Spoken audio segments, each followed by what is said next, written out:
We're going to skip the pledge because I'm not going to pledge to a blank wall. But we'll get a flag for our next meeting. We just are moving things around so much to clean. Yeah. No disrespect to anybody. Okay. All right. Sarah and Gray, will you just introduce yourselves for the good of the order? Oh, you're muted now. Okay. Sorry about that. I am Gray Wicker. I'm the one of the representatives from Wallingford. I'm Sarah Wicker from Wallingford. Okay, thank you. All right. Would somebody like to make a motion to approve the agenda? I'll make that motion. Okay, Lenny? I'll second. Okay, Rich seconded. Anybody want any changes or have any comments about the agenda? Okay. All right, call the vote. All in favor? Aye. 1, 2, 3, 4, 5, 6. I'm gonna have to vote tonight. Okay, unanimous. Public input and announcements. Do you guys have any public input? Hi. Okay. We'll move to approval of the minutes from 7/15/26. Motion to approve the minutes. So moved. Rich, second. I'll second. Okay, Gray? Any changes? Go ahead, Rich. Despite the fact that I wasn't there, I want to offer a change, and that's that I wasn't there. Oh, your name is on. I'm missing from the absent. Yes, that's right. You weren't here because I not had to, but I helped Will. So that's one change that I suggest. Okay. And then I have a question or a point of information here.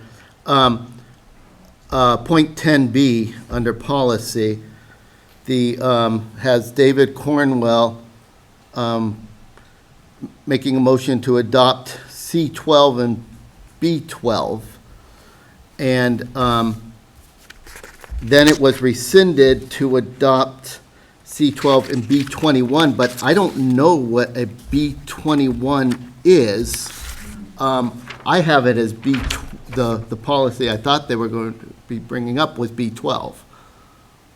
We don't have one, we don't have a B21 here, or, Okay, so the original motion to approve B12 B12 was should have been. correct. Yeah, like the vitamin.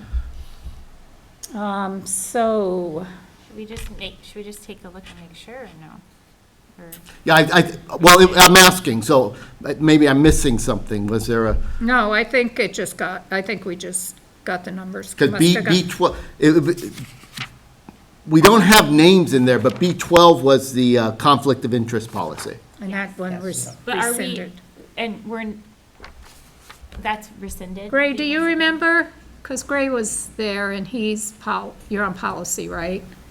But that was the board meeting. Yeah, I know, I am but, policy, but No. I do not remember, sorry. do you remember that at the regular board meeting though, where we changed the number that the board was voting on from B12 to B21 and then, but David Cornwell was doing the Yes. presentation.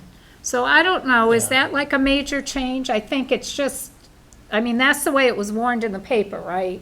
B12, right? We would have to check. Yeah, that's what And it's on our I would think website it up would there be. as I B12. would expect that it was warned as B12, and then it was a mistake In the, when we were speaking about it. There was, because David was sitting here or there, because I remember the conversation, because at first, let's go back. there wasn't going to be anything done. well, maybe it was B21 and we changed it to B12. That's what I was kind of All right. guessing might have happened. Let's do that. Rebecca, in the minutes, just correct it, just change the numbers so that ultimately B12 was adopted. Because we're not sure which number came first, but I think if you just change it that way, On the I think website? it's accurate to We're what talking about we were trying to conflict of do, interest anyway. ones on the website. Okay? There is no B21 right now. Wait, just to clarify, Rich, are we talking about the conflict of interest one? Yes. Yes, We're not, okay, we just wanted to make sure. So it's B12. Yeah. yes, So I think maybe the not number, B21. yeah, okay. Good catch. Rebecca, does that make sense to you? Yeah, that makes sense. Okay, perfect. All right, so, any other changes to the minutes from 7:15? Good catch, Rich. Okay, call the motion, all in favor? Okay, unanimous with changes. Thank you. Approval of the minutes from 7:25:26. Someone like to moved. make a motion? Rich, is there a second? Sure. Lenny, any changes? Yeah. Small matter, but my name does not include an E, clerk. Oh, We yeah, are those- clerk without the E. That's the rich clerks, right? Yeah. The rich clerks. The rich, the wealthy clerks, yes. The wealthy clerks, okay. All right, Rebecca, I- we'll get that. Hi, Yeah. Stephen. Do you want Stephen to introduce himself, Carol? Yeah, I'll wait till Lenny goes here. Yeah, the underdeveloped board goals, and it may just be me. Deb facilitated a discussion of current and future goals to be approved during a regular board meeting. A suggestion was made for changes to policy to add monitoring of facilities management and safety, as well as financial budget as areas to goal development. Right, so, They would be added. yeah, so if we look at the goals, Yeah, but hold on a second, let me just, I think that's in reference to the policy. yes, the get it, policy, but I- yeah. Okay, well, do you where it want to says- rephrase it so that it makes more it sense? just says as areas to be added, To the policy. yeah. So we have the verb add at the beginning, to add monitoring and facilities management, and safety as well as financial and budget as areas to goal development. Yeah. Added to goal development. Well, we did both. So like our policy doesn't say finance, say whatever it Right. says. It doesn't say all of that. So we want to update the policy committee chair. But we also were going to look at our goals because, which we're going to do tonight and probably right after we've approved these minutes, to align with the, whatever they are, board, Board or goals. educational quality standards, or whatever they are. Okay, so, we can add to the policy at the end if it makes sense. Yeah, I just, Okay. All right, Rebecca, we're gonna add to the policy. Because ours just says finance, but then it's the BQS is more than that, which I don't have those in front of me, unfortunately. All right. DQS, not E. DQS, District Quality Yes, Standard, you okay. have it there. Yeah. yeah.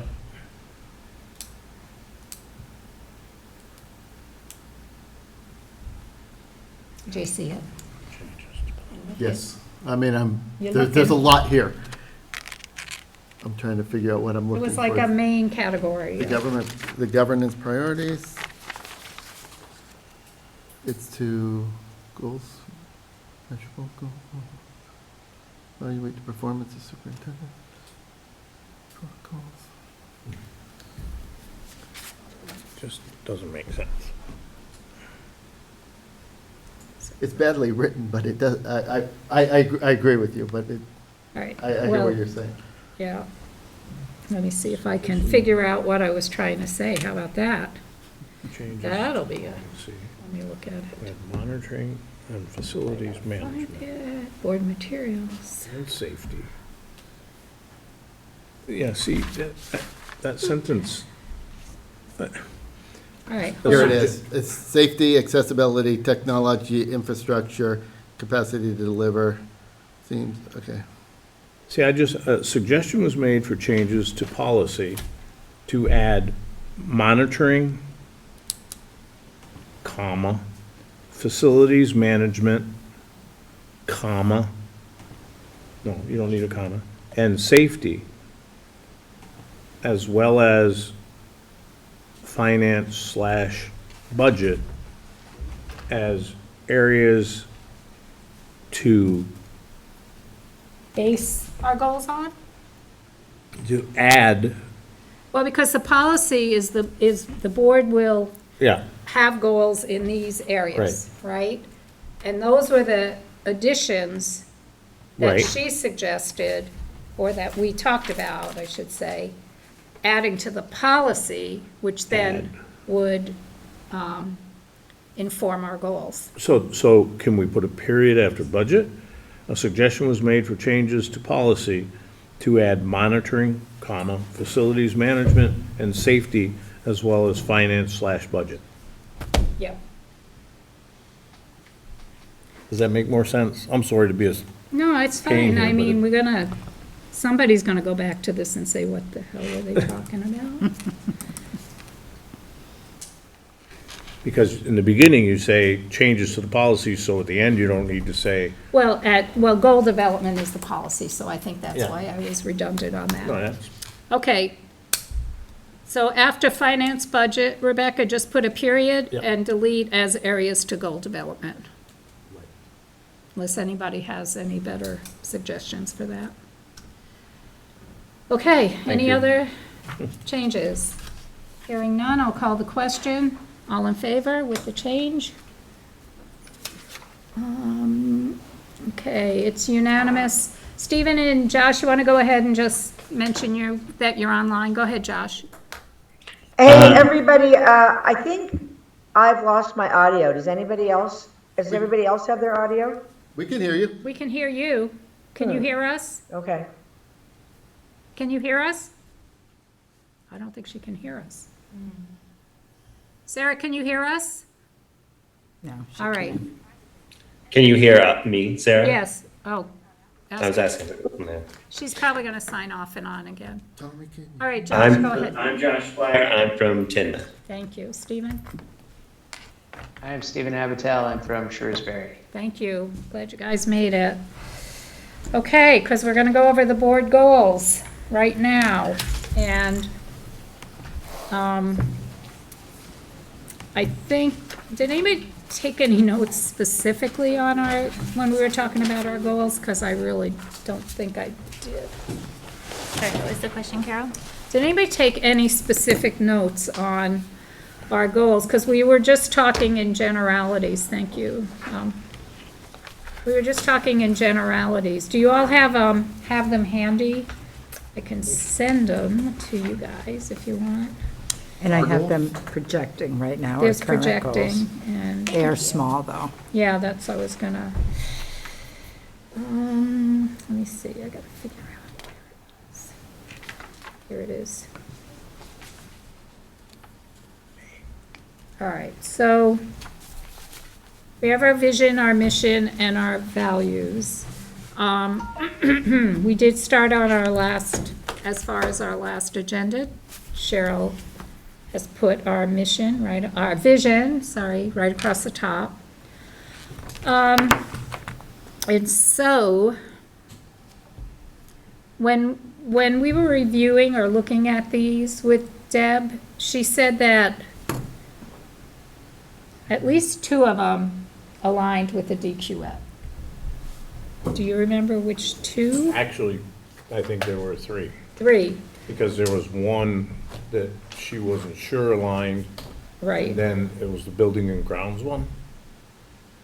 And, or our last goal, which I think was something about safety and, Yeah, support, so let's just go through them one at a time. So number 1 is be student-focused, support and increase student opportunities for growth through board committee work informed by stakeholder engagement. Identify specific barriers that impede student growth. I think Deb suggested that really is the job of the superintendent and the principals. I think we added that because there were concerns about transportation and truancy. I do think that the superintendent and the principals have definitely addressed the truancy issue, It's ongoing. and it's ongoing. But do we want to continue with that goal, or do we want to take that out and just, okay, what do people think? So we're talking specifically about goal 1, number 2. Since we went through and we talked about just the SMART goals and just to be, specific, what do we mean by growth? Oh, We want more students. Do we want to expand their mind? I mean, it's such a vague. should we change it to learning?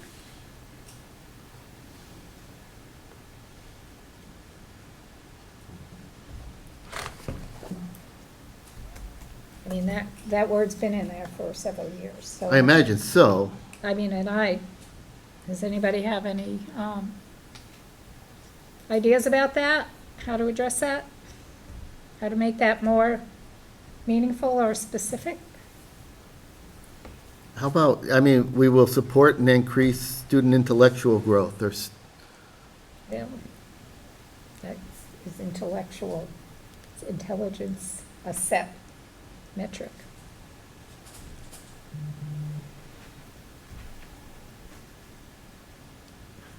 Well, we're measuring that all the time. That's all of your assessments. Every test is, Right, but that's not the board doing that. no, this is true. But we do look at the data. We contribute to that in a very indirect way. All right, so we're gonna be student-focused.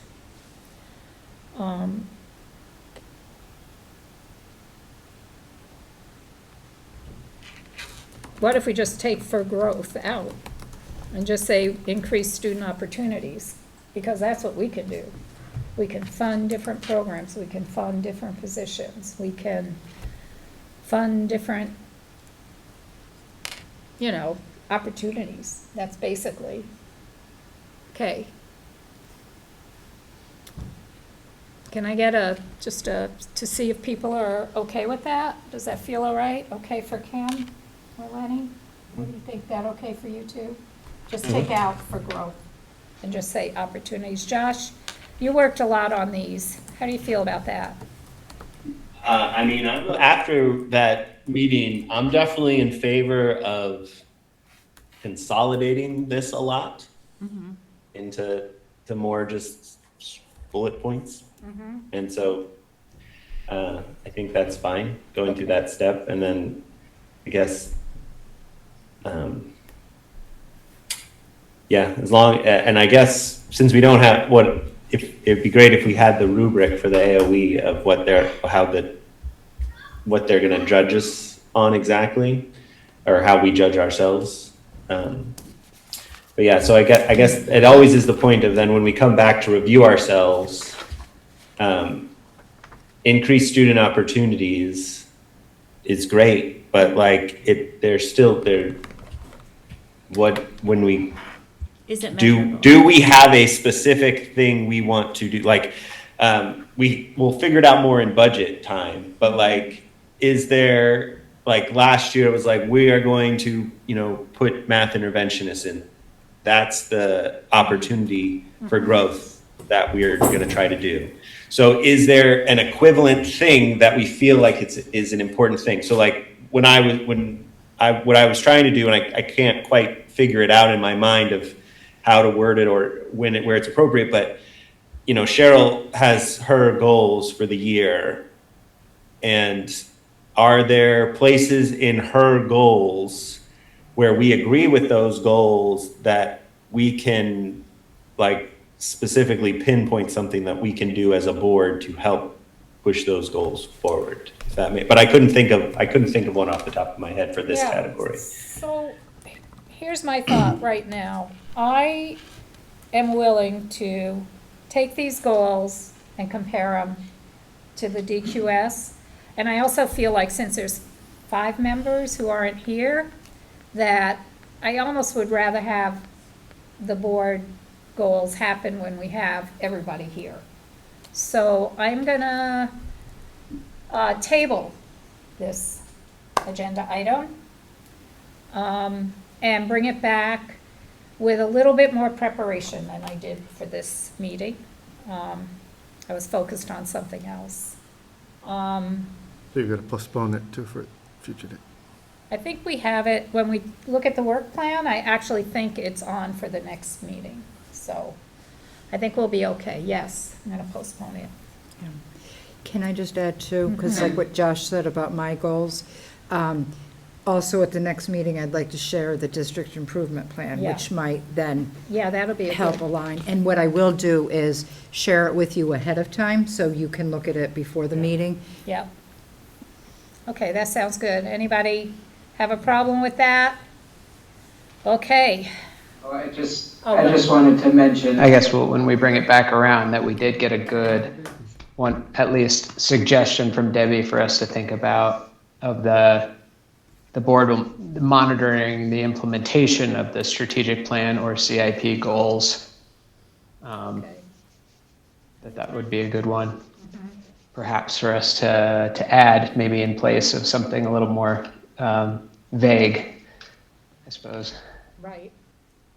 Yeah, that was my big takeaway too, was don't be afraid to get specific and like for it to just be like this year, maybe, you know, these are a couple of our goals that we're really gonna focus on. And Yes, just a couple of goals, but really focus on them. Point of information, Matt Ringer has joined us. Hey, Matt? Oh, hi, Matt. Will you just say your name and your town for the record, please? Hey, Matt Ringer, North Clarendon. Okay. Glad you made it. We just tabled the goals. I don't know when you got on, but we're gonna do the goals at our next meeting. All right, awesome, thank you. Okay. All right, let's see. How do I stop All sharing? right, so I just wanted, and I put this on, just a review of the retreat. I wanted to just get a sense, how do people feel about it? Was it helpful?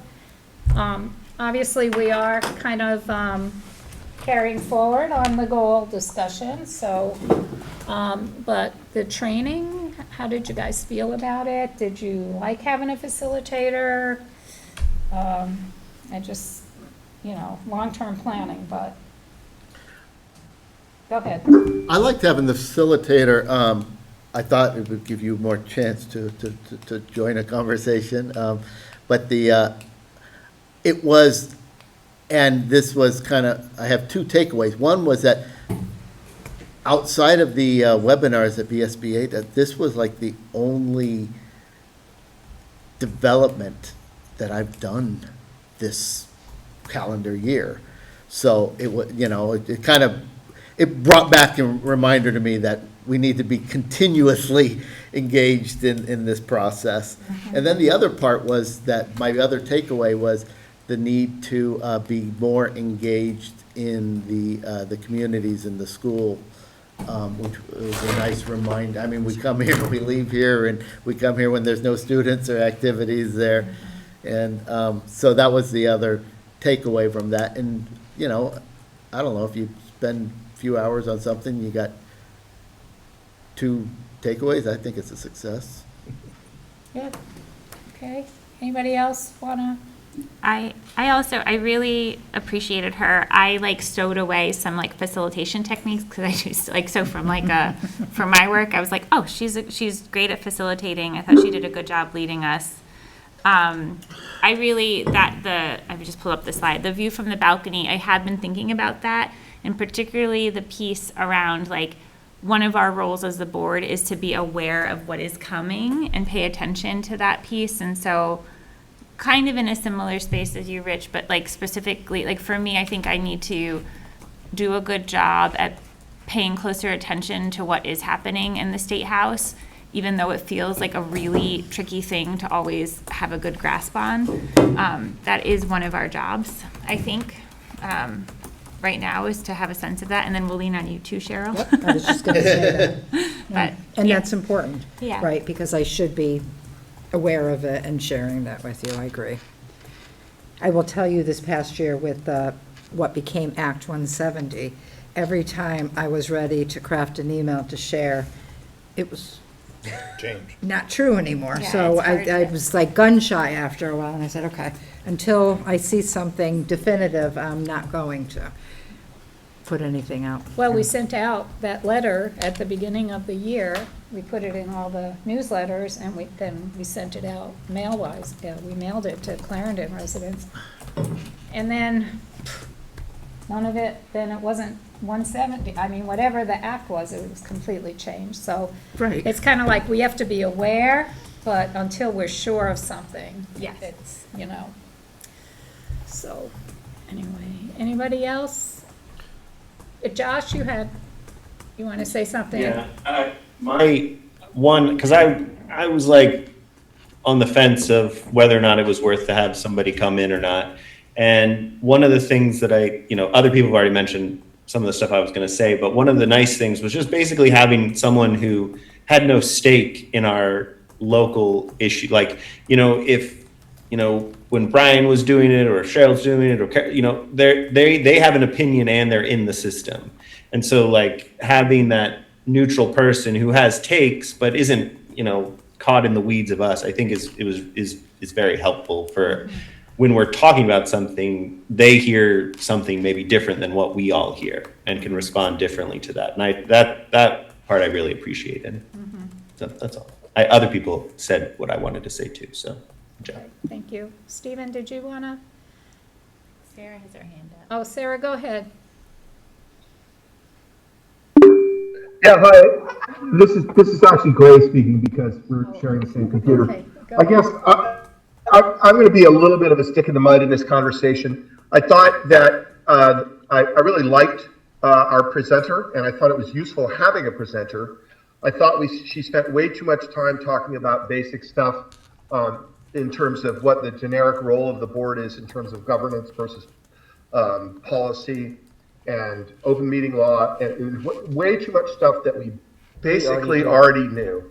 When we have this tsunami of legislation to deal with, we could easily have spent the entire 2-hour conversation discussing, kind of the nuts and bolts. She could have helped us understand, because I feel like I don't understand at all, the implications and what's coming because of Act 170.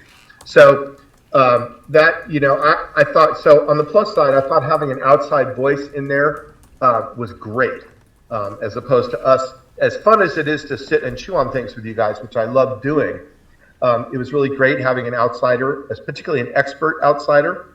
But I thought we could have, focused the discussion on more on the like I said, I'm repeating myself, so I'm done. But I still liked it. Okay. Yeah, good, thank you. Stephen, go.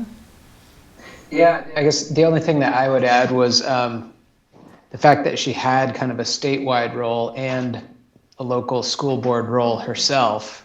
There were 2 points that came up where I think where she was caught by, and it showed it to me, some of the differences in our board and our district that are different maybe than other boards and districts. And it was useful for me to see those things and to recognize the challenges we might have in governance and dealing with the things that make our district a little different, and also the benefits we might have from those things as well. So I enjoyed it. That was valuable. Okay, thanks for everybody's feedback. Lenny, go. Yep, no, I'm sorry. I just want to say, as an individual who has been critical of the Vermont School Board Association in the past, and their trainings, but I thought it was excellent, and I really appreciated that day and the work that we did and that she did to help us. So I stand corrected on this one.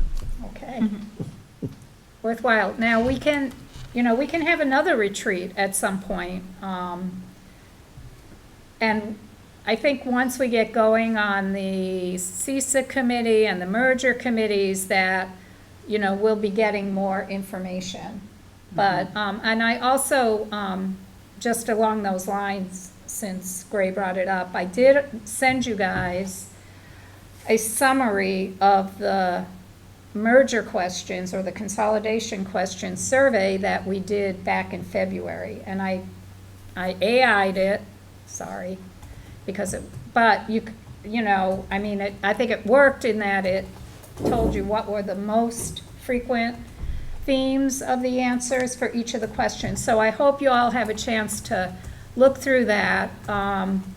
And maybe at our next meeting, or maybe not immediately, but as we get going, we can pull those out and talk about them at a board meeting so that the community has a chance to hear what other community members are thinking and get the conversation going. We might be able to do it, actually, Sarah, through community engagement. Might be a good place to have just a community engagement meeting to do that. So, okay, that's kind of off. Okay, thank you for that feedback. All right, so now I get to turn it over to To me. Cheryl, and she's going to talk about. What I want to do is share with you all the continuous improvement plans. If you look at the board materials, the superintendent's report is there, and I linked them to there. I am going to share them with you, but I also want you to interrupt me if you have a question. I also don't want to bore you with minutia, but what I want you to see is like the big picture of what we are doing. They've been approved by the state. There is one that's still in flux, and it's going to be fine. But so every year, and Jody, feel free to jump into if you think I'm missing something important. Every year, at the end of the school year, our principals have to develop a continuous improvement plan. If you look at it, so it's pretty detailed, and we have to make sure that we have all of our stakeholders involved. So each one, some of the plans list who was actually in attendance, and some just list their position, right? We've had, like, I'm looking at Clarendon, starting with them. I put them in alphabetical order. But you see, they make us, we need to, you know, we've got the plan, and the principal is the contact person, and then assurances, all these things that we're going to do. And then as well, that we've done a data inventory, and we've done a comprehensive needs assessment. And then you've got all your stakeholders in there, and then we get down to section 2, which is goals.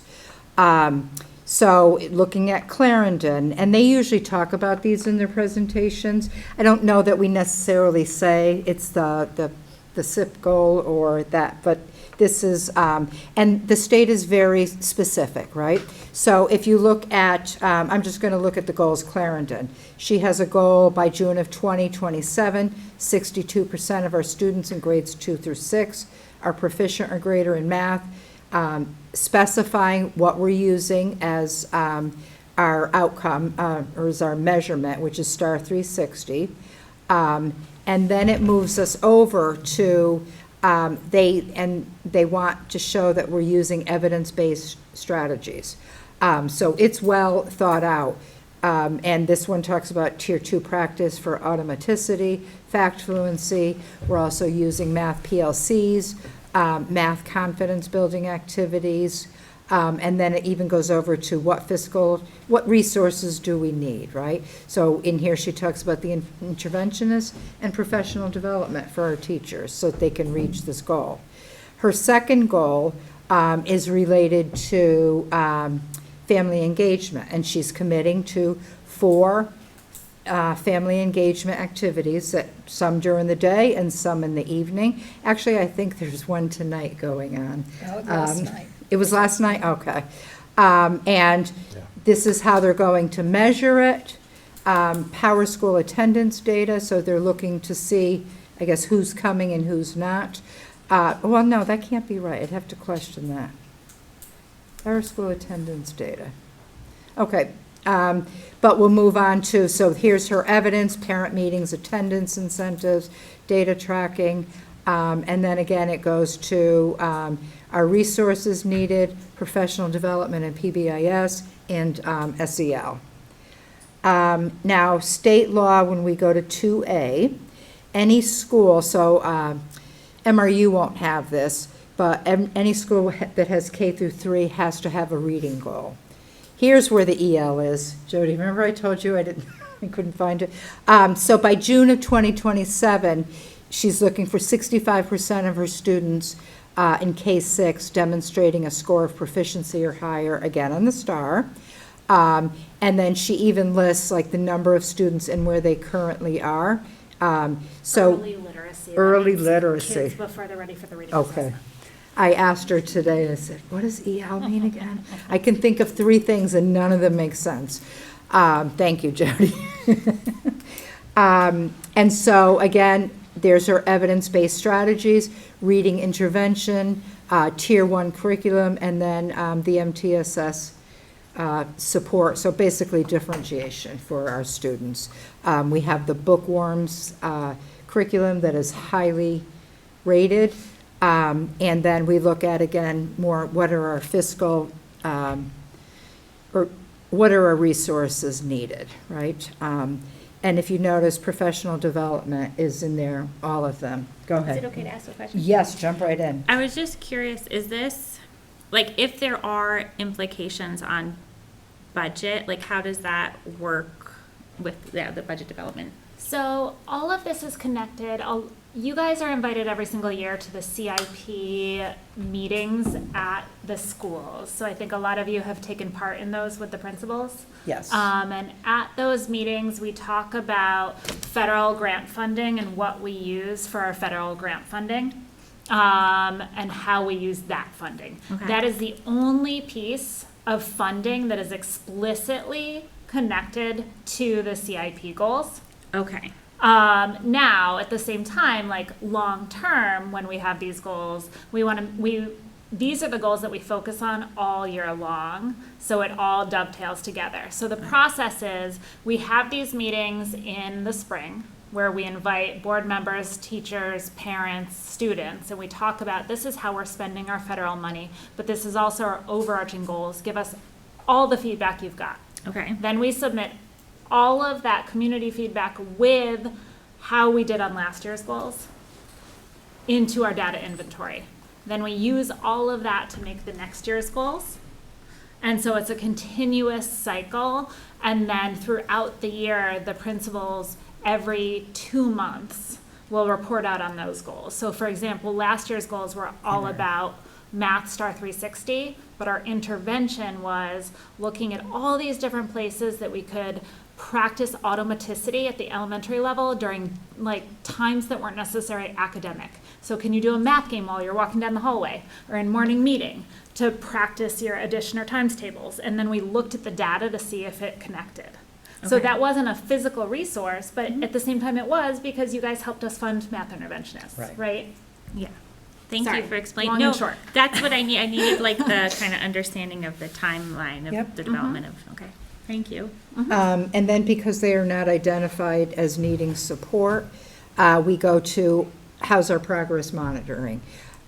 So we do it in our leadership team meetings every few months, but I believe she had put that she was doing hers quarterly, right? Internally, but then reporting and filling this out at the mid-year and then at the end of the year. So you can see where she has, her goal reference, her goal number, and she put the actual goal as well. And then what's our baseline data? And then she'll fill in at the mid-year and at the end of the year.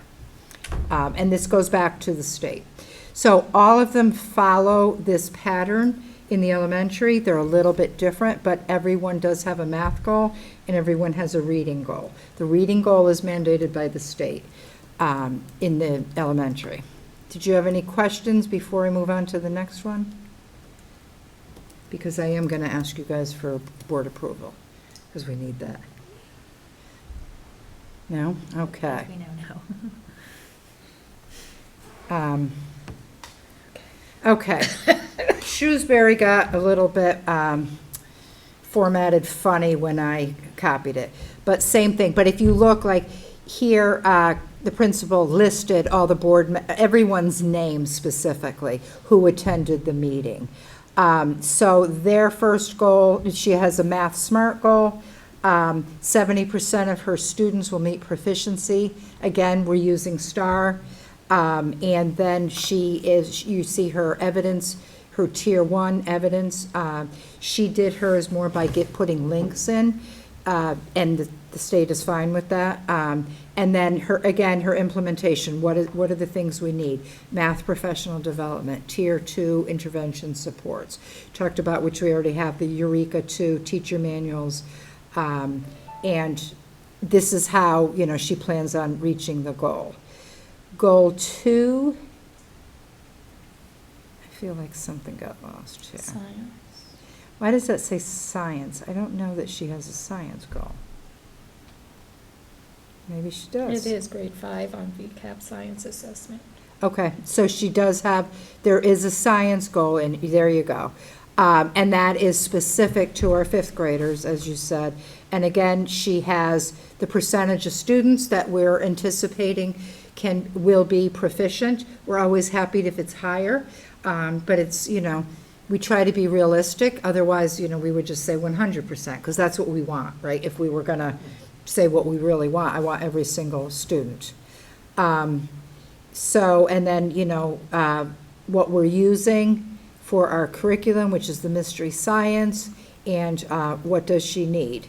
And then this one, keep in mind, I know you see it, but I want to point out, in this specific goal, this is an external measurement, because we're going to see how they do on the state assessment. Then we go to the reading goal, which I said, and for some reason this one is better than the other one. The reading goal, which is mandated by the state. Where is her goal? She's looking at 90% of students will be proficient in reading standards. They're starting off at a higher number, which is fabulous, so we're pushing even better. And again, this is measured by STAR 360. They have other ways that they're checking too, like if you look in, they're also using Dibbles. You see her, she's using Bookworms, the curriculum, STAR 360. Those are some of her her strategies, her evidence-based strategies that they're using. And then I want to say, again, she's not doing 3. And then when we go down to the bottom, our progress monitoring. It's kind of a repeat, but you see exactly what she's looking at. So in her math, she's starting off with students that are, 69% of them, but then she's trying to, by the halfway mark, move kids up to 70% of our students. With her science goal, we're starting off with 50% of our students that were proficient, and now we're looking to raise that bar 10 points, which is difficult. It doesn't seem like it would be, but it is. And then when we get to our reading goals, if you notice they're broken down into grade levels. Why? No, go ahead. What's your question? 2nd grade? 57%. Right. And so she's looking at taking the combination that we have 90% of our students, right? They are lower than the other grades that you see there, significantly, right? So that's a place where we'll have attention. We all know the statistic, right? The mantra that they need, up until grade 3, you're learning to read. Grade 3 and on, you're reading to learn. So we know that that's such an important benchmark for our students. So there's definitely work that will be focused on them. Questions, comments, interrupt me. We're going to look at Tinmouth now, which involved much more because they are identified. But again, the top is the same. Jen did put the names of all the stakeholders who were involved, right? So now she's looking at 65% of her students in math will reach proficiency by, is she the end of the year? I'm not sure. I'll look in the bottom and see. One of the things that I liked when I looked at hers was when her outcome measures directly related to goal, she didn't just put Star 360 scores, she wrote they'll be analyzed by teachers, and that's a step that we're taking, right? We can have all the data we want in the world, unless we look at it, it doesn't necessarily add value. Again, she has her levels of evidence, what they will be doing, explicit instruction, and so forth. And then also her tier 2, her intervention supports. She also has, her second goal is an SEL goal. So she's looking at improving the community, improving the learning community within the building. And as she's measuring it, she's looking at a reduction in behavioral reports, which is one indicator, right? And she'll be looking at the next path data. She has a lot of resources that they're using there, and then her capital and resources and so forth that she will be looking at. I know she has here too, she's purchasing, she may have already done it, the character education. She is using her, like you see the resources, special educators as well as a school counselor, like, and classroom teachers will be implementing this in different ways, right? Classroom teacher will probably have lessons or use it when it's appropriate. Perhaps, but a school counselor may pull groups. Her reading goal here. Sarah, hold on, Sarah has her. I'm sorry, go ahead, Sarah. Yeah, Cheryl, actually, Ned asked the same question. I got a notification. We're not seeing, at least I'm not seeing this in writing form, the data that you're giving us. Yes, so. Should I be seeing it in front of me? No, you'd have to be online. It's in the superintendent's report. What I've been trying to do is put important things in there for you guys to look at. So if you've got another computer and then you look where Rebecca sent board materials, if you look at the board, if you look at one of them, it's a link to the superintendent's report. This is in there. That's how to do it. Okay, that's fine. I can do that. And if you then look at it more carefully and you have a question, don't hesitate, reach out, right? Thank you very much. So the reading goal for Tinmouth, she is again looking to increase it 75% of her students that will reach proficiency. Again, I mean, there's a lot of repetition in what you see. But again, we're looking through Star 360. Her evidence-based science of reading, Tier 1 curriculum is bookworms. Tier 3 is also in there. Her Aspire. I don't know where Tier 2 is. You had said earlier, so they look at, or Jody said, you looked at what they've done and then they set the next goals.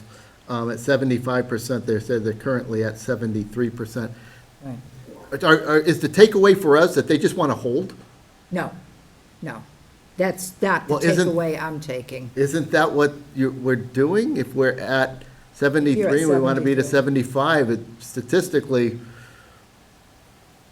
there's no difference. So I believe people are, and you can give your opinion as well, I believe sometimes people are hesitant to put too high of a goal. Sure. Because they're concerned that somehow they're going to get in trouble for not reaching the goal.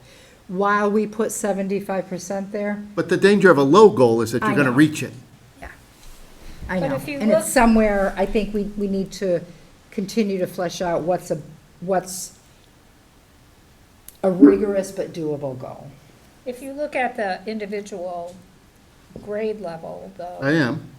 you got 77, 57, 62, 85. Right. So for grade 3, and that would be the current, last year's grade 3, so they'd be grade 4, they're going to move on, right? That apparently is a group of children who are performing at quite a high level. I'm merely suggesting that they've come in at roughly 75 and they set the goal at 75. I didn't, and I wasn't trying to be facetious about it. I'm just suggesting, is that as good as we can expect? So, I would add two things. One is that district-wide, we decided on 5% increase. Okay. When working with proficiency for young people, like, so much easier to move a kid from 50 to 55%, right, than from 75 to 80% on these tests. Understood. And specifically in this school, the numbers are so small that when making this goal, it was literally looking at the kids and their scores and how far they thought they could push them in a year with current growth trajectories. That makes sense to me. Okay. Yeah. Yeah, small numbers.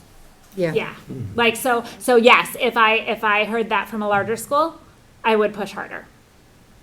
And if we weren't in a public meeting, I would share even more about that. But I will say that push harder, do more, exceed goals is always Jen's plan. Josh? I mean, if you just do the average of what K first and second is, it's 65%. So you're losing an 85% because they're not going to, that class is gone. But Josh, you Like, don't they're know fourth that graders. because the average would depend on how many kids are in each class. Well, but all you're measuring, the third graders now are going to be fourth graders. They're not part of this measurement next year. But It's that's going to not be a my- new group of, the preschool kids are coming to kindergarten. So you're losing the most proficient group. If you think, you think you can go from second grade 62% to third grade 85%? That seems unreasonable, it would be great if you could do it, but if your average right now of the three that are staying in that class is 65, But it isn't 75 is asking a lot, actually. But it's not necessarily 65 because we don't know what the cohort size is in K 1, 2, and if, for example, if K is much larger, then it's much higher than that. It's not. Yeah. Okay. Third grade is the big. And I think Jody explained it well just by suggesting that they Yeah. looked at the kids that they're actually working with, and I think we can move on. I get that now. Good. I didn't, yeah. Very good. But good Okay. question. So Tinmouth did have to do section 3, which involved a lot of work looking at she had to create a root cause analysis, and just a lot of work went into her coming up with what are we going to do to help us, right, to get us moving forward. This is the goal 3, or section 3, I should say, talks about equity. But it's looking at how can we, so like what she says here, what are the root causes of these inequities? Lack of resources, knowledge around Tier 2 interventions, and time on how to better support students in multi-age classrooms, especially in the academic areas of math with Tier 2 needs. So, like, she didn't just pull this out of her head, you know what I mean? She looked at all the information. Josh can probably speak to it, because you were a part of that meeting, right, when you did that. And then, so this is what they've come up with. Equitable resource allocation goal. She's looking to improve Tier 2 and Tier 3 math supports for students K-6, and looking to see their STAR 360 math scores rise by 9 to 10%. again, using Star 360. And then we're looking at math concept alignment, organize and align Tier 2 interventions, and using her resources that she has there.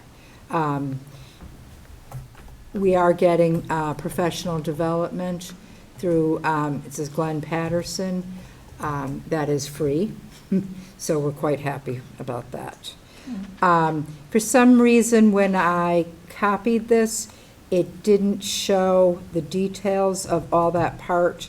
I believe, the part that's showing that it's not there, that was part of her, her deep dive into inequities and why they're identified, the fishbone or the 5 whys diagram. Can I ask a question? Yep. Because this was something that was required because Tinmouth was kind of honed in on because Yeah.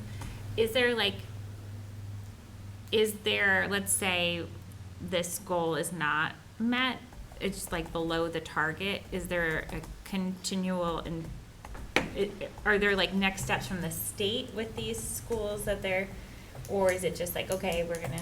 So we're in a 3-year process with Okay. them.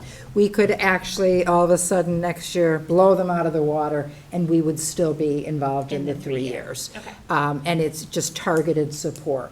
I would imagine if, we all of a sudden did much better, that there would be less support, or not less support, but like, say, less meetings that are happening. Okay. I will say, although, no one wants to be identified, there are some perks to it. A lot of things are coming her way, financially, professional development-wise. There's a lot of good things that are going to come out of this for Tinmouth and for our teachers, which ultimately then comes down to our students.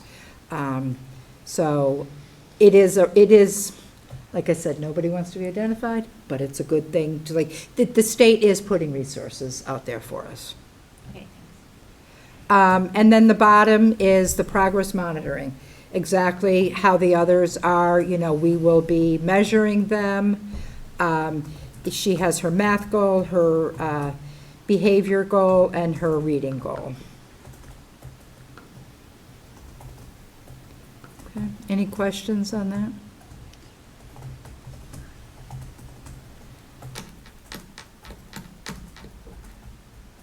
So the Wallingford one? We'll go to Wallingford.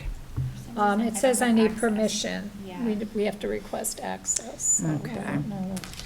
Let me. Okay, see if you can do it now. I'm in. You're in, okay.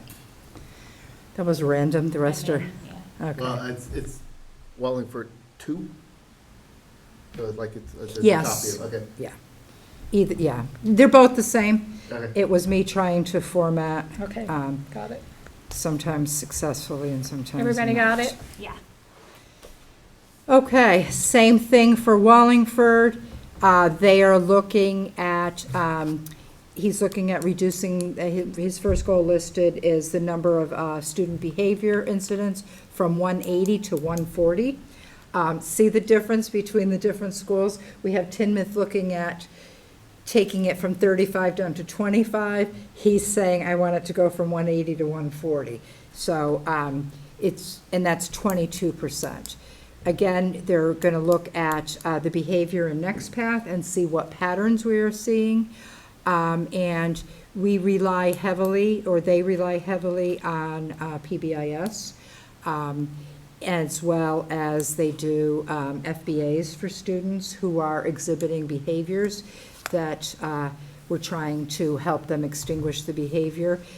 So we look at, and that, looking at how we try to figure out the reason behind the behavior, and then what strategies can we use to extinguish the behavior and replace it with a more pro-social behavior. Also looking at trauma-informed practices, and those are his investments that, his resources needed. He does have a behavioral interventionist, and then it's his transportation for homeless youth. So again, even though it's a bigger school, we're clearly looking at the students individually. There already is a behavior interventionist at Wallingford. There is. Yep. Yep. And so, yeah, okay. The next one is a math goal, and that was important. We've put a focus, this is our second year. The state does not mandate a math goal, but we do. We said we want to see a math, and they have to do a reading goal for K-3. Again, they're looking at how students are performing in that math data and Renaissance, and they're using math interventionists. That's one of his resources. So all the other math measures were star 360. Yeah. Why, do you have any idea why? I don't do know not. what Do you math know, data Jody? in Renaissance is. Is that? Is that a mistake? I think so. Yeah, I do too. Okay. Because it should be star 360. That's what we are using as our measure. He Okay. did say under the second column that he's gonna use the Winter Star assessment. But yeah, so it's just that third column, yeah. Yeah. Okay. Okay, and then the reading goal, again, he's looking at 65% of students being proficient. And again, it's broken down by grade level, K through 3, where they are current performance. I will tell you, it is common that our students, when we give the first assessment of the school year, exhibit learning loss. So we do see a regression, and then usually, That's summer slippage? that's, yeah, exactly what it is. And then one of the things I will say that I like is we use here how they ended up, whereas in other districts I've been in, we use where kids come in at, and they're always much lower, right? But knowing that, then we use that to develop our lesson plans and get them up. And usually by mid-year, and even before that, but officially when we do it mid-year, we see an improvement. So the true measure would be that mid-year assessment should be higher than the end of the year assessment from the previous school year. So then We're hopeful, yes. Right. But it should be the end of the year is really where we put our goals. We want to see, that's what we use as how did they do for the entire year. Right, I Looking get at- that. I just, how do you measure that slippage? I'm just thinking for special Yeah. ed kids, you have to show that there was regression. So that would be the way to show regression, because they're lower after the summer, but then once they have some instruction, they get at least where they were or Right. higher. So that means, yes, Okay. they are kids who regress. So that's good data for them to have, because they might want to offer some summer, enrichment for kids, certain kids, if they're showing regression. Think about it. Yeah. Sorry, It's- we don't tell you that. So we do see his plan for progress monitoring, and I'm glad to see that it does say star 360. Good. And you know how many times we've all looked at this and just see this now? And even though we have to get these approved by the state and the board, they're living documents. Like, we look at them, and if we see a change needs to be made, we make that change, and we will discuss each goal or each school during our leadership team meetings. Any changes in the goals? Hmm? Any changes in the goals? I don't know that we can officially, through the state, change it, but we can do it internally, right? And more than even changing the goals, I would think we're looking more at our strategies, right? If this isn't working, what are we going to do to make it work, right? Like, if this is not working, I know it's written on paper, but we need to change for. I can't think of a time we have ever changed a goal after they've been accepted. Okay. Okay, Mill River is a little bit different, you'll notice, because it has Jody's name in there. And that was put in because these were created before Eric started, and so they needed to be done. So she did this, and we will change something on it because we talked, well, let me not get ahead of myself. Oh, well, it is. Goal number 1 is we're talking about behaviors again, right? One of the things we did put as our resources is MRU will employ a full-time behavioral interventionist. Well, that's no longer true for this school year, which doesn't necessarily, it is what it is. We're still looking to decrease the behavioral infractions by 5%. And you see the evidence-based strategies that we're using. Would it make sense to change that to, I know it's not the same thing, but to Dean of Students? Because Yeah. we know that's not happening. Right. So we had to get something in by a certain time, and Oh, okay. Eric was not able to meaningfully participate in the creation of it. And so even though it's been accepted by the state, what we will do is, like, Eric stepped in and had so much to do. This has not been the primary thing. Right. But we will, we'll talk about it together, and then I will ask if they would accept a self-revised copy, based on him being able to have meaningful input on the goals.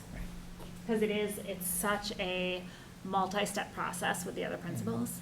It's odd. This is the first time I've ever not had like a stakeholder. Yeah, so even if we've had a new principal, there's been other people in the school helping to create the goals, but it was Correct. just such a weird situation at Mill River this year.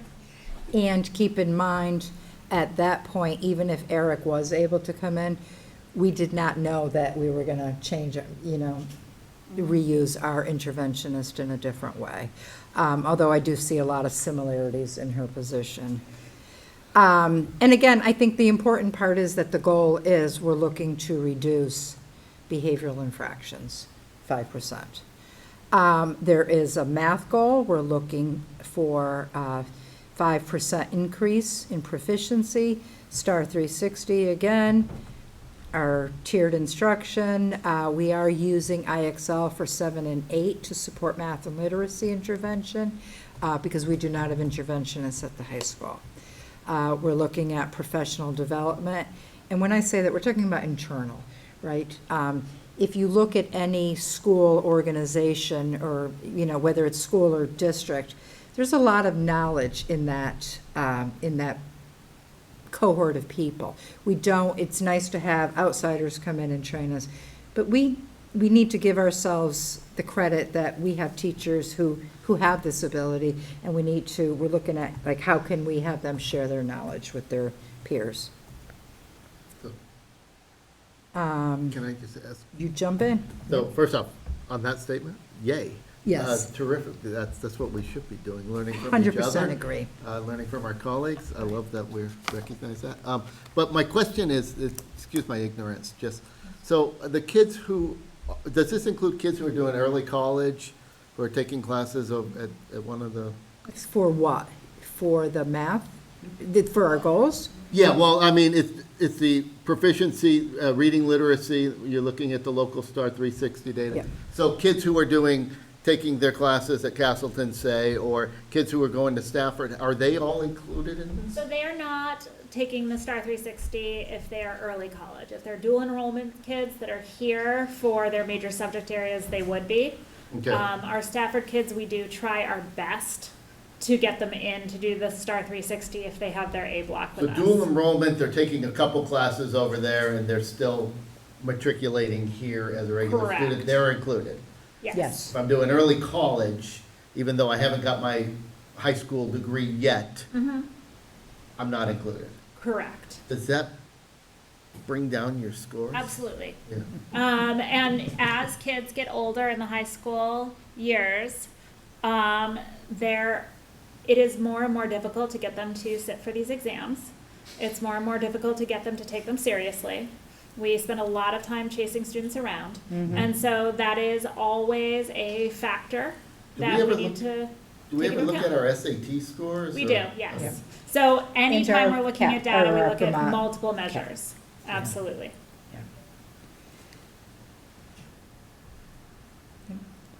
And then you see progress monitoring, similar to all the other ones, right?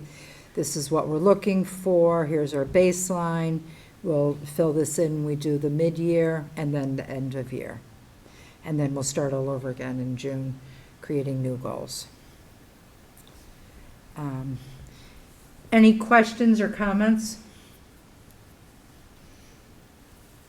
Well, I just was noticing on, because I didn't see it on the top of progress monitoring, that absenteeism is one of the progress monitoring. So it kind of addresses what our goals were, was to try and look into that absenteeism. Mm-hmm. So that's good to see that, yeah. So I would ask that the board approve all 5 schools' CIP goals. Okay, So moved. okay. Is there a second? A second. Okay. Any more discussion or questions? Everybody good? All right. Call the question. All in favor? Okay. Thank Oh, you. is Ned up there? Hi, Ned. I didn't even know you joined us. Sorry. I didn't either. Oh. Okay, unanimous, Rebecca. Should Ned announce himself? Yes. Ned, would you just say your name and your town, just for the record? Yes. Sorry, I'm Ned Ulrich from Wallingford. Thank you. Good night, you guys. Night. So now more ignorance on my part. I didn't know about, I would love to participate in this, like just at least Okay, at the high school and, Yeah. so, well, Did they not have Absolutely. it? I know the year before Sean held it and I went to it, Uh-huh. and there were cookies and everything. yeah, I could do without the cookies, but, Yeah, but, yeah, no, it's great, because you do sit down and hash it out. Okay, okey dokey. so, Yeah. you go do- ahead. are you I'm good? done. Yeah, I'm good, I'm done. You're gonna be back, take a Yeah. break. I just was gonna say that it's on, if anyone's looking for the information for the regional merger, it is on the superintendent's report they can click on. Okay. Is Well, we're gonna this, go back to your superintendent's Yeah. report, because you're gonna do the annual work thing. Okay, so the next agenda item is to appoint a board rep or reps, you can have more than one, to the regional merger committee. How do you guys want to do that? Do you want to, anybody want to volunteer? Anybody interested? I mean, I'm glad to do it, but if somebody else is interested, we can have 2 people, or, go ahead, Josh. Is this the one that's representational? Like it's based on like how big your district is? Or is that something else? Sarah, those your dogs? I don't know. It may be after they meet, they'll make a decision on that. I really don't, I have no clue. I believe it's the CISA that is that way, because we were talking about it as superintendents, and we don't know even what that means. Like, we obviously know that it's what it means, but like, we don't have numbers, and we've been asking. So how many do we have? How many representatives? Obviously, we're a smaller district, we're probably gonna be on the lower end, but we just don't, we don't have a lot of answers yet, so we're working with that. so I'm sorry for my ignorance. This is different than what we have going on, like tomorrow. Tomorrow is the CISA. Yeah. This is the district merger committee. And so this committee must complete, I'm reading this, I highlighted it for you guys, must complete and submit their final reports by September 1, 2027. The committee will decide if they recommend creating a new school district or if they do not.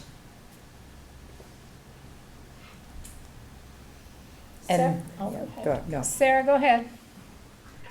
So can we just suggest somebody, make a proposal or a motion? Yeah, I don't know what the process is for this, but I think so, yes.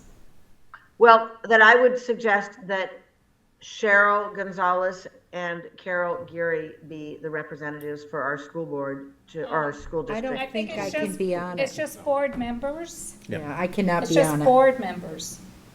Okay, well, I'll recommend that Carol Geary do that. And if somebody else wants to recommend another person but I guess I could make a motion. I don't know what the process is on that. Well, let's just see if anybody else. Josh, did you show interest? No, dear headlights.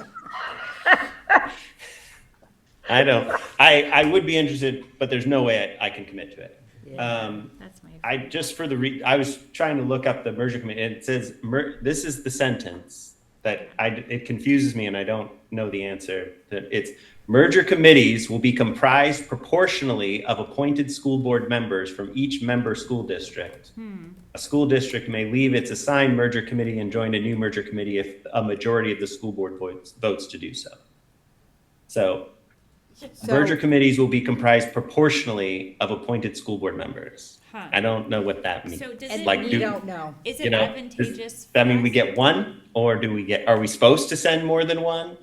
What is the proportion of us to this other, the other Well, I guess committee? they're gonna figure that out at the first meeting, I would assume. Yeah. So, We do have one more meeting before we have to send in who is going to Who do it it. is, yeah. Should we ask VSB, like, is it, I guess I'm curious if they're saying if it's proportional, like, is it advantageous for us to make sure that we have? We don't want to be underrepresented. Yes. Right. right, well, I was thinking, yeah, I mean, I definitely am interested in doing it. Now, whether, I'm up for a reelection in March, who knows? But at least get started and if anybody else, I think they're open meetings, so anybody who's interested, I think they probably, you can join, they But we probably don't- have hybrid options. We don't yet know when the meetings We are. don't even know when the meeting is. And, right. I would be interested in participating. Okay. So we'll both participate. Why don't you put both of you then? Anybody else? See. Yes, Sarah? I'm not interested, by the way. Okay. But I would like to revise my proposal that Carol Geary and Rich be our representatives at the district merger committee. Yay. You want to make a motion? They have both showed interest. You want to make a motion for that? Matt, are you interested? Stephen? Ned? Okay. I think Sarah had a motion, she just revised it. Okay, I would like to make a motion that Rich and Carol Geary be our representatives to the district merger committee. I'll second. Okay. All right. Any discussion?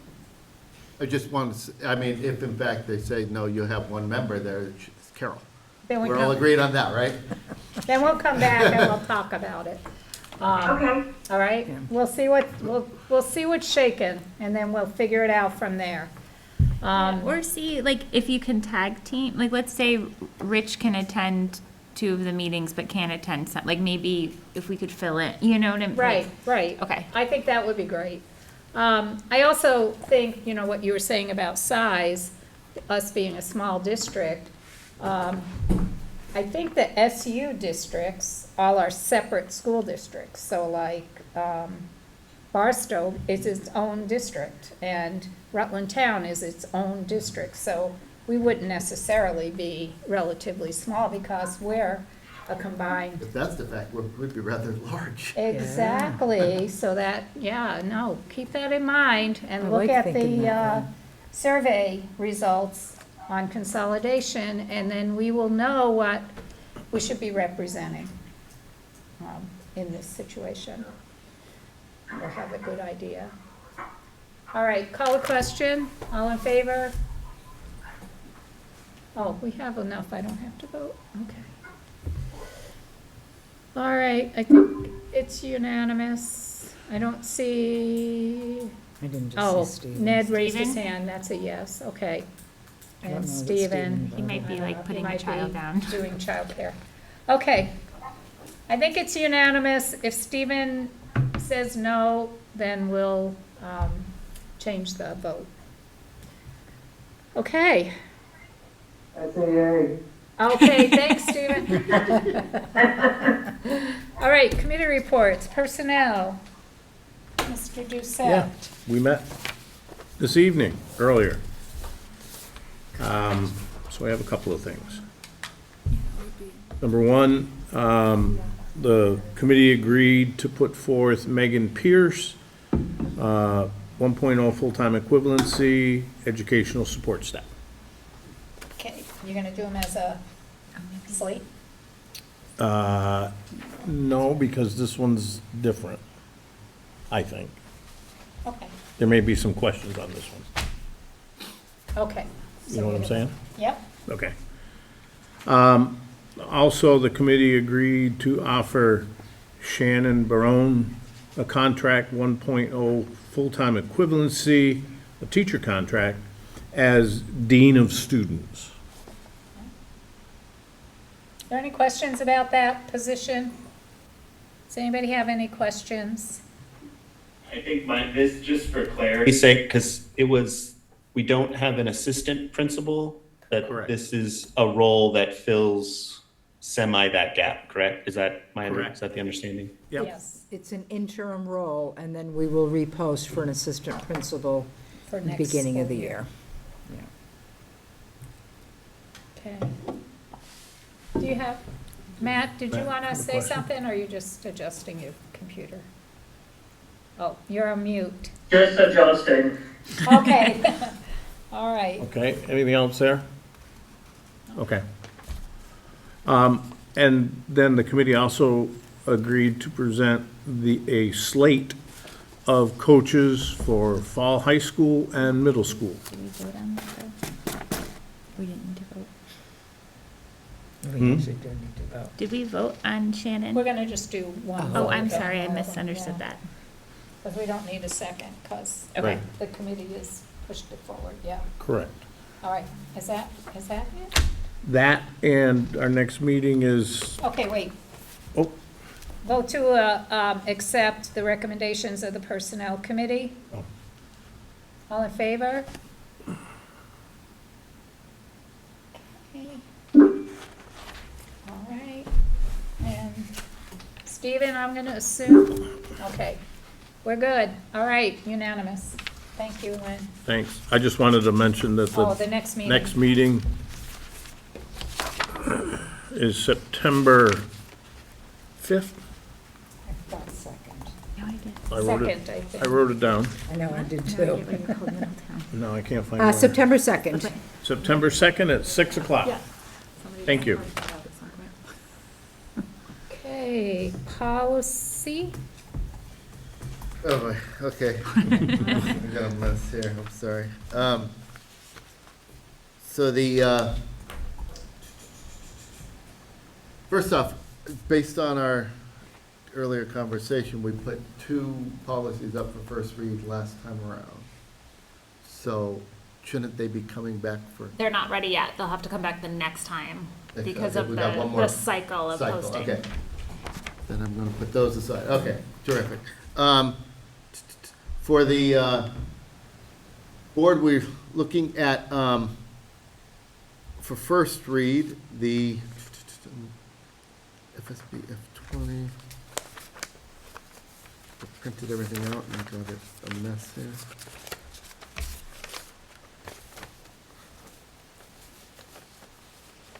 I apologize, all. I don't have that one with me. I've got notes up if you need any help, Rich. We've got materials if you. I'm looking at the minutes, and I'm looking at the materials that were sent out with our board meeting. We had talked about, so let me just, the ones that I know that have been sent out to you all for first read, we're looking at policy on community engagement. And I think actually Deb Seisinger commented on this while she was doing the thing, saying this is good that we have this. And so it had been warned and adopted back in 2016. Revised, the board wanted to just re-recognize that, I guess, put it back up, and trying to think, we're going to rename it, but I don't have that name with me. I'm looking at the wrong minutes, that's why. So it was named H1, your notes say to rename it A23. A23 is the new name, yes. So for community engagement, so I like to move that this be warned for first read. Do we have to do a motion on that, or? Well, I just moved it. Yeah, well, I think you don't need a motion, that's fine. You're just informing. No, we need to vote on it. Need a We motion, but did you want to do a I- slate of them or one Oh, of yeah, them? let's do a You want slate. to do it on a slate? Okay. Again, I did move to do that, so we'll put that there. The next one we had was student conduct and discipline, C15. It looks at the,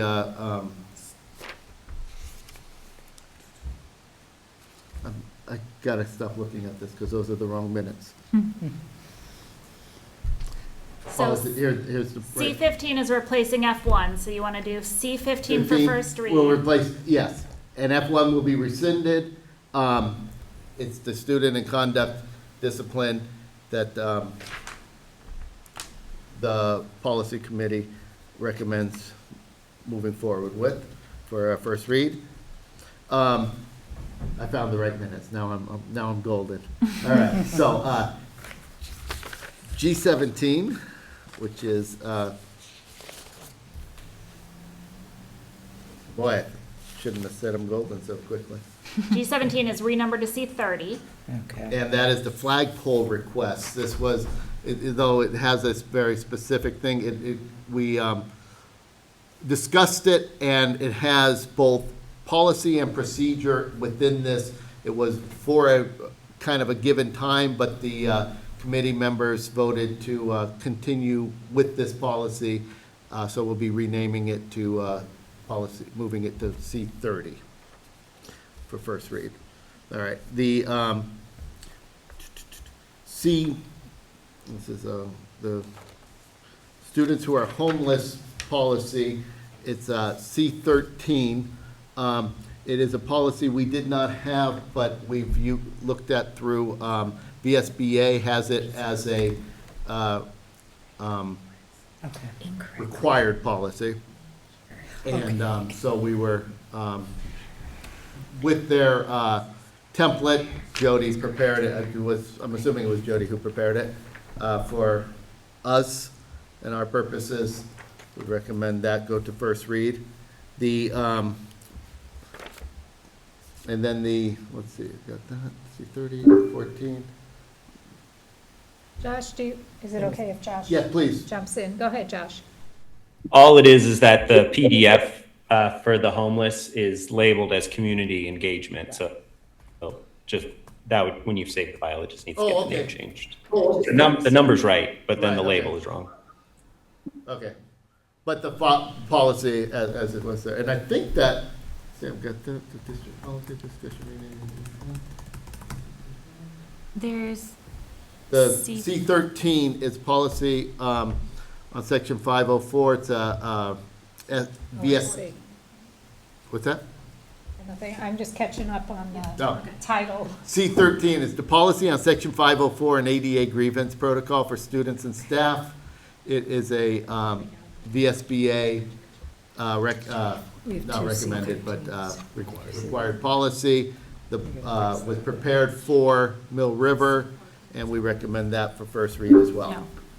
And so I guess. C13 is homeless and C14 is policy. This one is C13, and then also the students who are homeless are C13 in the policy. Oh. itself, like the title. So the one So- you're talking about now, Rich, Okay. is actually C14. Got it. We will fix the Yep, mistake. everything's the- fixed and sent to Rebecca. Okay, so that's C14. So C14 will be the policy on section 504 and ADA grievance protocol for students and staff. Yes. Thank you. All right, well, that was a shit show. No. Would it be okay if I just recapped? Yes, please. Okay, so you are sending C30, C13, C14, C15, and A23 for first read, and you would like to rescind F1. That is correct. Wow.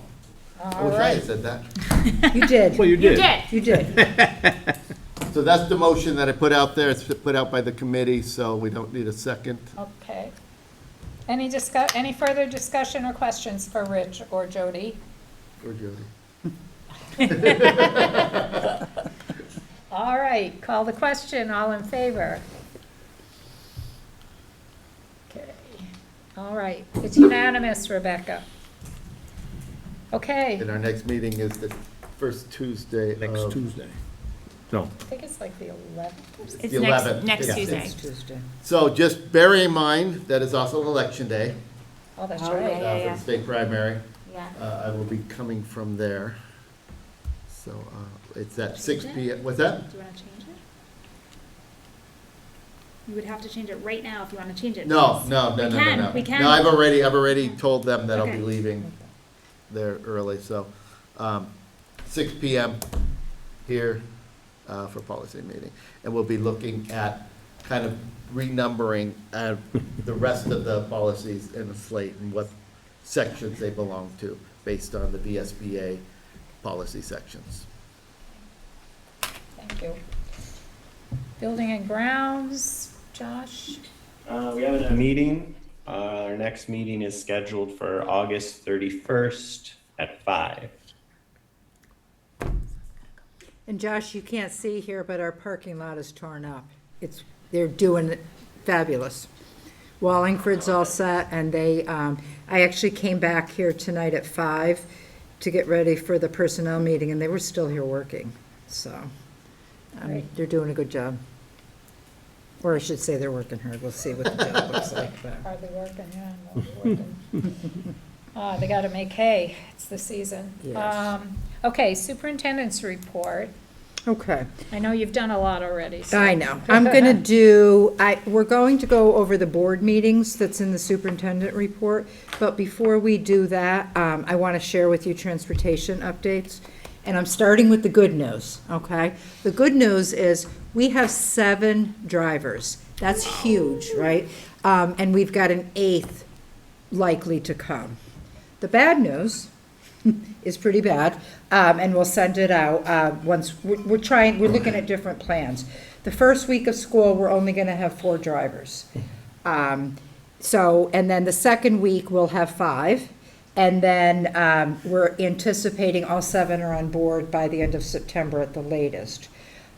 We will send something out. We're trying to problem solve, what can we do to pick up and transport all of our students.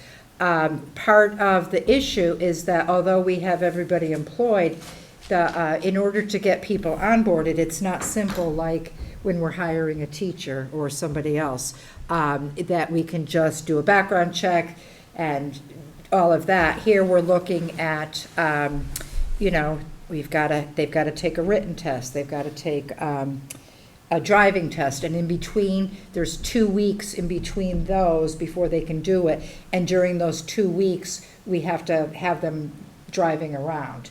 So, I anticipate, people are going to be displeased, but we really are fortunate to have gotten 7 who have signed on the line that are ready to go. Well, they're almost ready to go. So that's huge for us. We actually, I almost hate to say this out loud, but I'm going to anyway, we actually have more applicants than we have positions. Oh. Isn't that amazing? Was there something that made a difference in like where you posted the jobs or what? Yeah. I think it's because it went to Front Porch Forum. And that's the only difference that we did in the past. We've always put it on Indeed, in the Herald, because some people still look that way. We've always put it on social media, and this time I did put it on Front Porch Forum, and that is where we did get a lot of interest that came back.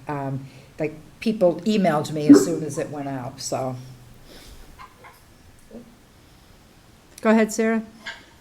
I just wanted to say about the Front Porch Forum comment that for whatever reason, I believe that any actionable anything with the school district, that Front Porch Forum is without a doubt the most productive way of reaching the community. Yeah. I don't know anybody really who doesn't use it, and I know lots and lots of people who don't use other social media. So kudos to you for doing that, Cheryl, and I think that we should just, you know, keep that in mind. We're gonna continue. If it works, we're gonna keep doing it, right? Yeah. And at least the first week is only 3 days. It is. I know it's still not great, but yeah. It's not great because we're down 3. So I would say confidently Shrewsbury will be consolidated, but we still have 2 other runs that we have to figure out. And it's more complicated than you would think, right? Like, it's not just increasing the length of the ride, because there's also a limit how many students on the bus.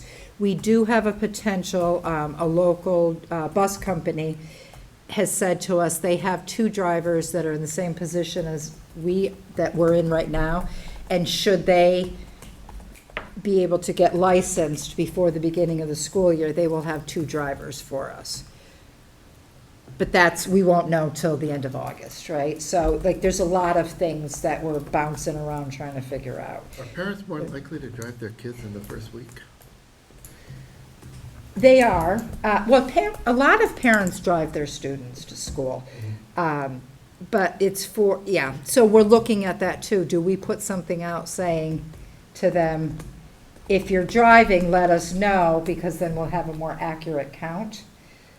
So we are meeting, we're gonna try to figure out, it's just a lot of contingencies that we're looking at. It's also, it like impacts, because with all the sports going on, you know, like sometimes like team members will leave school like an hour early and get to a field 3 hours before a game, because that's the transportation that's available. So that's definitely less than ideal. Right. And also, if we don't have enough drivers to drive our kids for the regular routes, you know that's also going to impact sports, right? Because then we definitely don't have anyone. Right. So we are. So I think a lot of parents that do use the bus are going to be looking for the bus schedule. It usually gets posted in, I think, the Herald. Does it? Did we post it in the Herald last time? I thought it was just, and I could be wrong, but I thought it was just a message that we sent out. Yeah, I mean, I haven't looked at the bus schedules. Does anybody who has We haven't kids, sent them out have you yet. noticed in the last, It hasn't whether come it's out posted? yet, I don't believe. It has not come out No, yet. it hasn't come out yet. All I'm saying is that a lot of people don't do the Herald, so I don't know where it usually gets posted, but people are gonna be looking for Yeah. it. So I think, I'm glad you brought that up. So and- we are going to be posting the Yeah. routes, and then we're going to post the reality, right? Reality, I think, yeah. That we Reality. have, the good news is we have 7 drivers, potentially looking at 8, but for that first month, we're looking at a shortage. Now, it could be better, right? Like, if the 2 that we have on board are able to take the test and get licensed sooner, it could potentially be just the first 2 What weeks of about, school. now, did we have a bus driver that retired, or 2? We did, we've looked into, They don't want to sub for a couple of weeks? one is, her license has expired as of June 30th. Oh, The other one who resigned, it was due to her full-time job Oh, right. that no longer allowed her to. We had somebody on medical, so we lost 3 at the end of the Okay. school year. So, Well, I'm sure you thought of stuff. Well, I'm open to ideas because we were throwing out all kinds of stuff. All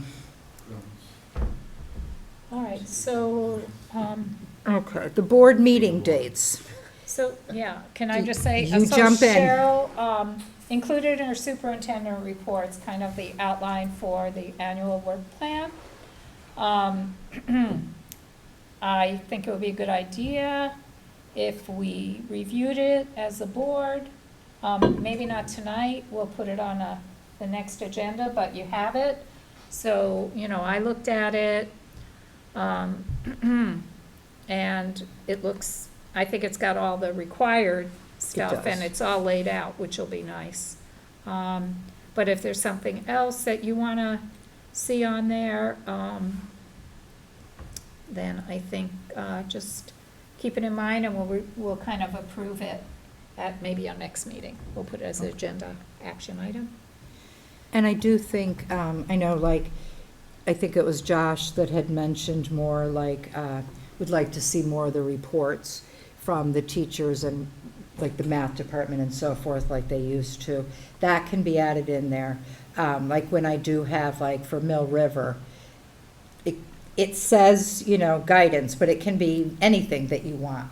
And I think what I like about this is when we do our agenda setting, I know I use this to look at it and say, okay, what do we need to do to make sure that we do what we need to? Okay. So are you wanting, well, yeah, so like if we're like reviewing Star 360 or something. do Right, you- you can add that in there if you want. Okay. Yeah. If that's something you want to see added, we can absolutely put in, I think it would probably be good to do. Yeah, in the winter, after they do their winter testing. Yeah. That'd be nice. I know, I Well, I saw might- assessment June 2nd, so I didn't know if that was part of it. June 2nd. Okay. All the way through there, but, okay, well, that's why we'll take I think, I don't know about you guys, but my brain is a little fried right now, so. So is mine. So I think it's good to look at it, we'll put it on our next agenda. Okay, you good? I'm You good. done? Oh, no, I'm good to go. Negotiations, any updates on negotiations? No? No updates. We're still planning on starting negotiations in the fall. Okay, perfect. Finance, pay orders, Stephen? Yeah, I'll start with payroll warrants. From July 17th, in the amount of $147,890.35. July 17th, $57,817.11. July 17th, $2,397.36. July 31st, $143,743.34, and July 31st, the amount of $53,199.70 for a total of $405,047.86. Make a motion to accept these payroll warrants. Okay, is there a second? Comes from the committee. Oh, no, it's not a committee. Oh, no, I'm sorry. Okay, I'll second. Matt, second. Any discussion? All in favor? Okay, unanimous, thank you. All right. Thank you. And for our accounts payable warrants, we've got, There's two of these. Oh, okay. I was thinking that was a lot. let's see. It's funny, I looked at them, so I'm like, oh. We've got from July 31st in the amount of $116,421.29. August 5th, $45,529.32. August 5th, $431,000, $431,384.58. August 3rd in the amount of $2,312.02. August 5th, $5,898.81, and August 5th in the amount of $1,790.75 for a total of $603,336.77. And I'll do the student activity numbers too. For Mill River, what's that?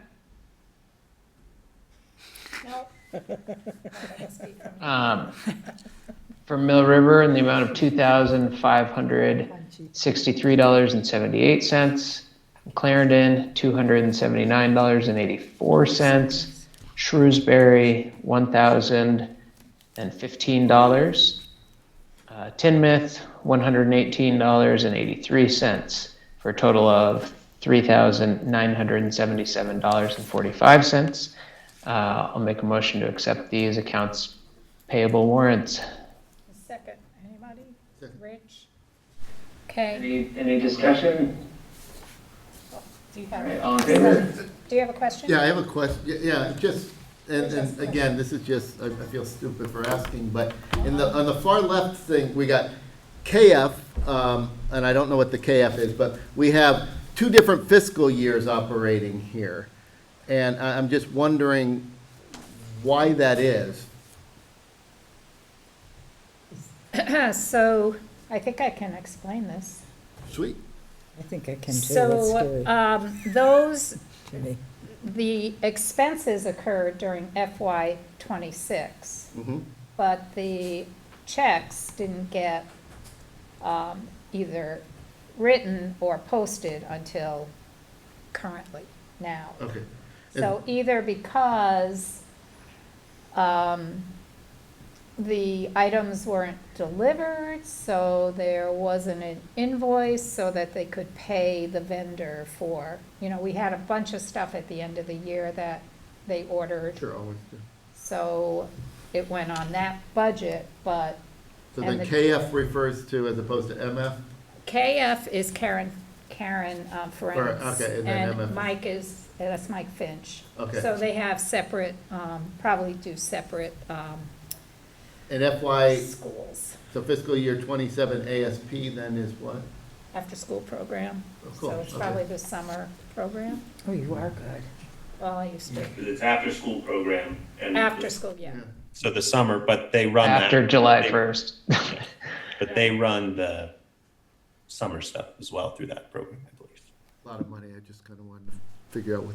Yeah, where it was all Yeah. coming from and where it was Why, going. and why we were in two We separate could have had fiscal Stan. years. Yeah. Stan could have come in. I don't know why I didn't do that. We didn't get to see him tonight. I know.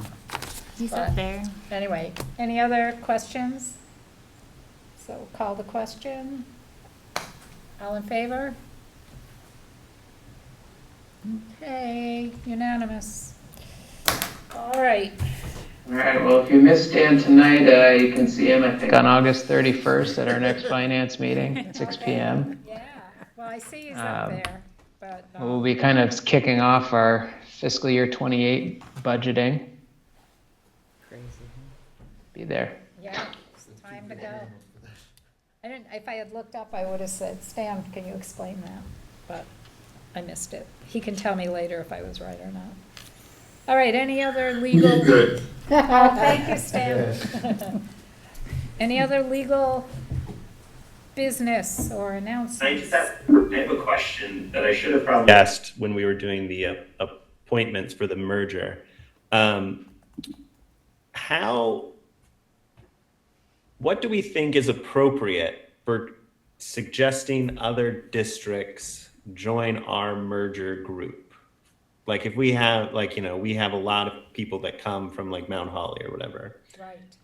Is that something that as a board, we would like vote on and say we would like to request them to think about? Because every board has to vote whether or not they like to be in the merger committee they're not on. And maybe this is not something that other people are interested or not in it or not, but like just the thought process of what is the appropriate mechanism if we wanted to do that, or if there was another like satellite town that was like, hey, why don't you come talk in this group? We think it's more appropriate. Is there thoughts on that at all? I mean, I think as members, we could, a couple of us could go to their school board meetings and just during public comment, just say we're open to conversations, go to the Mount Holly, I think they have a separate school board, They do. and Ira, and, Ira, Middletown Springs, West Rutland, and Mount Holly were the towns I thought of that might be, And they'll be in our group. well, Mount Holly isn't. Well, Mount Holly isn't, no. And but I'm not sure Ira if is. Middletown. Mount Holly isn't, West Rutland is, but Middletown isn't. Yeah, Middletown isn't, they're kind of for the Right. meadowy part, so They could come this way. they could, we used to have a lot of Middletown Springs kids who came here, but then they went in, they didn't want to join our merger or our consolidation because they had school choice. Tinmouth gave up school choice to join. Right. Smart move. And just to clarify, because I want to make sure, so it's Ludlow, Mount Holly. Ludlow and Mount Holly. Right, and they Yeah, only because they have have a elementary. supervisory union. Yeah. Right. It's Ludlow, Mount Holly Supervisory Union. So I And think each district within the they're their own two little districts, I think. Yeah, unless they merged No, as a they're district. they're a unified school Middletown and district. Wells, I'm a Middletowner. Middletown and Wells are a sub-district within Gerson. Yeah, Yeah, and there what you go. about Mount It's all Holly? just so messy. Mount Holly is part of TRSU. What is it, Ludlow? Two Rivers. Yeah. Yeah. Two Rivers. So But they that's, don't have a high school, correct? Correct. they don't, Correct. and we have some Ludlow kids who come here, right? Yeah, Correct. quite For a high few. school, yeah. So, yeah, 20. I think it's just, I don't know if the board has to say, hey, go do this to the board chair. I think as board chair, I'd be the most appropriate person to represent the board. But I don't want to go alone. But, Cheryl can come, but, I'd like another board member to come along too. She'll drag me along while we get arrested. No, I'm Yeah, teasing. really? Go ahead, Sarah, you had, Well, first of all, I think that we should definitely approach Mount Holly, and, any other areas that are a logical merger with us. I think that's a really good idea. But also, I wanted to say, can you just write a letter from one chair of the board to another chair of the board, saying that we'd like to get this on the agenda, or as opposed to just being part of the public comment, because the public comment is really limited. It's only a few minutes, but if you're on the agenda, say, Mill River Unified School District wants to approach the Mount Holly board about the opportunities to merge. yeah. I will find out who the board chairs are, and I'll email them and see if they're interested. There was a little bit of this movement, I think, last summer, I'm looking at, I already looked at and then it kind of fell apart. Yeah, Get an email from someone. yeah, from, You can also invite them From to the- come to us, either from way. the But the point is, GR if it's on the agenda, they're gonna be more organized, and there's gonna be more than 2 minutes to discuss Right. it. I think the point with Mount Holly and Ludlow is they're not in our merger group. The other, I don't know about Middletown Springs, but the other Rutland County are in our merger group, but because Mount Holly is like half in Rutland County, or I don't know exactly how it works out, but Ludlow is not in Rutland County, right? It's in whatever that the other county is down there, but, so those guys we'd have to reach out to, because they're not, but the merger, if we get into a merger meeting, I could, say, hey, you, what do you think? So do we think then, sorry, Cheryl just said a good thing about school choice, but then do we think with all these changes, most likely, a lot of towns that currently have school choice might lose it? Well, I think Like they might be so. forced to, I think so. I think that's one of the goals. But high school, there's high school choice anyway. limited though. what? High school, you can go to any high school, any. Well, not with the, sorry, I know, I get confused with the verbiage. Like, for private, some towns have, Private, yes. yes, the tuition. Parental school choice, but I don't know. That's, I think there's language in there about well, definitely what private schools for now. They have to have a certain percentage of public school students, and they have to adhere to all, all the requirements for serving students with disabilities and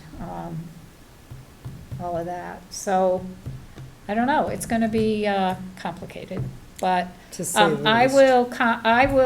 I will volunteer to email the chair of the Mount Holly Ludlow district, if that's one district, which I'll check and see, and ask them if they're interested in talking to us about joining our school district.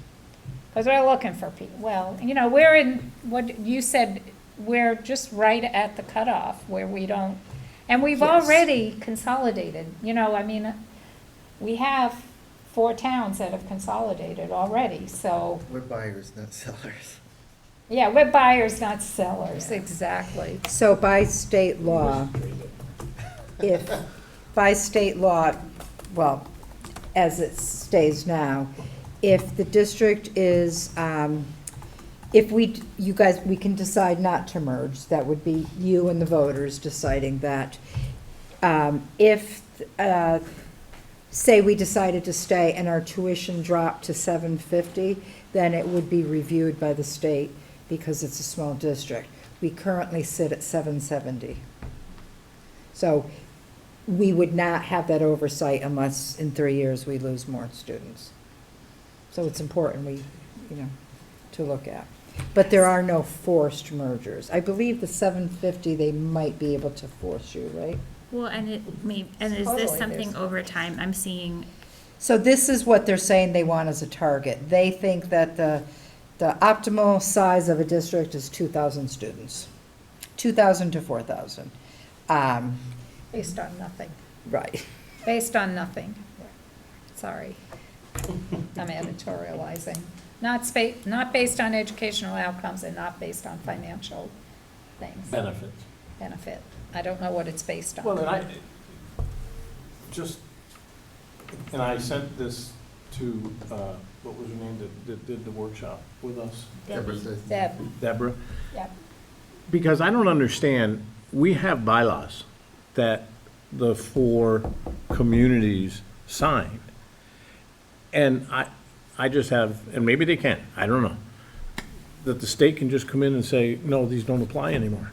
Yeah, Well, right now, what they're saying is if there was a decision to merge with another district, the voters have to approve it Right, in each town, yeah. so. yeah, it's a slog. It's a, Right, and the wording right now, like if you look at their timeline on it, like, because the timeline for the 750 is in November 2029, and the wording that is in there is provides recommendations for consolidation. Right. Is what the wording is. So there might be another statute that says more explicitly, we will force you to merge. But how it suggests, and then what I think I do agree that they based their number on they just picked a number, because I don't think they did any analysis, because AOE doesn't have enough people to do real analysis. It's going to be the foundation formula that either forces us to merge or not. If we can You're right on still educate our children adequately in our district at our size with the foundation formula, we should be good. And currently, we are good with that. yeah, But I'd like more kids from more towns. That'd be great. Yeah. That's just me. yep. Okay, so to be discussed more, once we we'll have a CISA meeting, we'll be adding that to our agenda. And maybe move to a consent agenda so we have more time for discussion and we can move through our meeting, through our business quick and then have more time for discussion and presentations and that kind of thing. That's one of my goals. Okay, so agenda building. Now, are we meeting on Can we the? just, on another Oh, yeah, go ahead. legal business, Sure. I just wanted to throw this out there, we talked about summer slippage earlier, and, there's, cover story of the Atlantic Monthly on the decline of reading, and it's just, it's devastating to read. But I'm wondering if maybe we ought to, by practice, as we meet with our students and we talk with the people around here, just ask them, what are you reading today? What are you reading lately?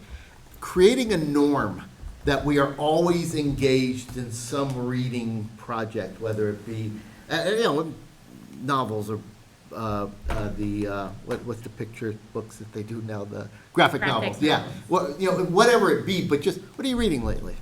I just throw this out there to all of you as members of the educated governance for our communities. Ask people, well, what are you reading? Make it a norm.